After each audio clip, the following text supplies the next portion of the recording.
नमस्कार, मी योगेश गायके, पोलीस ठाणे हवालदार, तीर्थापुरी पोलीस स्टेशन.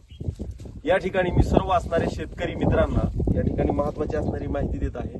सध्या पोलीस स्टेशन तीर्थापुरी अंतर्गत असणारी रुई या ठिकाणी एक ढवळे नावाचे शेतकरी आहेत, त्यांच्या शेतामध्ये आलेलो आहोत. रात्री म्हणजे काल 14/11/2025 रोजी रात्री या शेतकऱ्याचा असणारा हा गोठा आहे आणि त्या ठिकाणी ही जी गाय आहे, या गायीवर एका बिबट्यानं हमला केलेला आहे आणि ही जी गाय आहे ही या ठिकाणी गतप्राण झालेली आहे.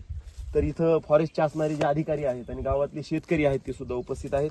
त्या गायीची असणारी अवस्था आहे पहा, पाठीमागचा असणारा जे भाग आहे तो बिबट्याने या ठिकाणी खाल्ल्याला दिसत आहे आणि समोरून सर्वात अगोदर बिबट्यानं काय केलंय, हिच्या असणाऱ्या गळ्यावर अटॅक केलेला आहे आणि अशा प्रकारची घटना या ठिकाणी घडलेली आहे.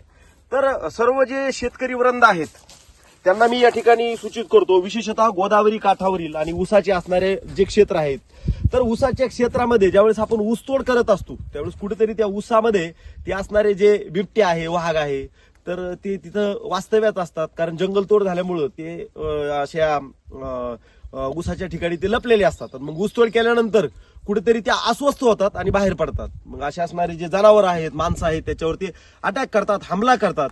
आणि म्हणून आपल्याला अशा प्रकारच्या घटना होऊ नये म्हणून याची आपल्याला परिपूर्ण अशा प्रकारची दक्षता घ्यायची आहे. तर ती दक्षता कशी घ्यायची हे तुम्हाला मी सांगतोय.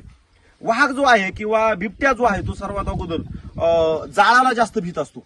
म्हणून संध्याकाळी जर आपण एका ठिकाणी दारे धरायला गेलेलो आहोत किंवा मग आपल्या असणारा गोठा कुठेतरी शेतात आहे तर आजूबाजूला कुठेतरी जाळ करा किंवा मोठा असणारी जी फोकसचा असणारा लाईट आहे तो लावा, त्या ठिकाणी तो बिबट्या येत नाही. आणि एक माणूस राहण्यापेक्षा एक किंवा 2-3 असे जर सोबत राहिले शेतकरी, तर 2-3 जण असले तरीही अशा प्रकारचं असणारी जनावरे ते हमला करत नाही. म्हणून शेतामध्ये महिला सुद्धा ज्या आहेत तर त्या कापूस वेचण्यासाठी जात असतात, तर त्यांनी एकीनं न जाता 1-2-3 तिघीनं जायचे.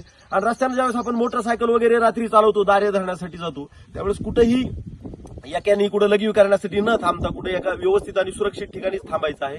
तर याची असणारी जी दक्षता आहे ही सध्याच्या काळामध्ये, या ऊसतोडीच्या काळामध्ये घेणं आवश्यक आहे.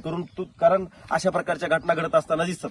सध्या आता रुईच्या ठिकाणी म्हणजे तीर्थापुरी पोलीस स्टेशनच्या अंतर्गत घनसावंगी तालुका, जिल्हा जालना, रुईच्या ठिकाणी ही घटना घडलेली.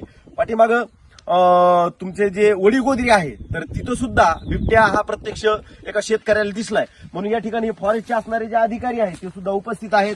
तर फॉरेस्टच्या अधिकाऱ्यांनी तिथं पिंजरा वगैरे लावलेला आहे, इथं सुद्धा ती पिंजरा लावण्याची व्यवस्था करणार आहेत. आणि रुई शिवारातील असणारे जे शेतकरी आहेत त्यांना सांगतो की एका ठिकाणी जर त्यानं शिकार केली किंवा तो आला तर परत त्या ठिकाणी येण्याची दाट शक्यता असते. आणि म्हणून सर्वांनी या गोष्टीची काळजी घ्यायची.